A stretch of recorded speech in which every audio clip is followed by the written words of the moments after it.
Greetings and welcome back to the Casual Wargamer. You join me today on a very chilly, very chilly Spooktober morning. I've got my hot chocolate to keep me going. And I thought let's do a fun little vid today. Nothing serious. But asking you what are your silly superstitions when it comes... Don't ask me to sing again, please.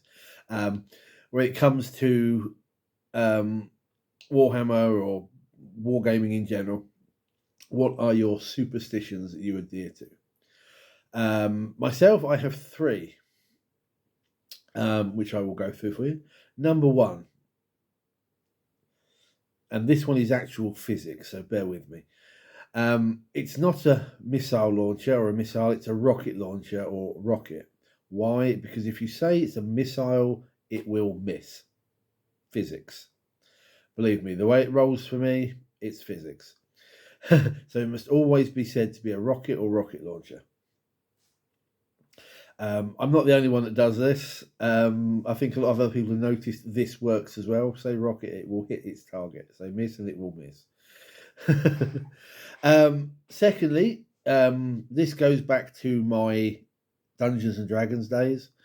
And that is, I try not to let other people touch my dice because they jinx them. Now, obviously, there are instances where you're teaching someone to play, they may not have their own dice, or your opponent needs an extra dice for the number of shots they've got. And fine, if you hand it over, I don't think it's so bad. But I generally feel if someone was to, even just pick your dice up,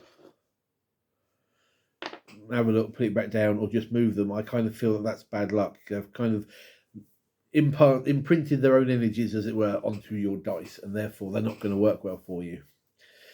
So yeah, preferably don't touch other people's dice. And lastly, on a more positive sort of one, I have a belief in kind of sympathetic magic, I call it, which is if something has a connection, has a match to something, it will work better. So in this instance, I started out my army. I must have shown you some models at some point. Hang on a sec. Okay, one heavy intercessor, if you can see him.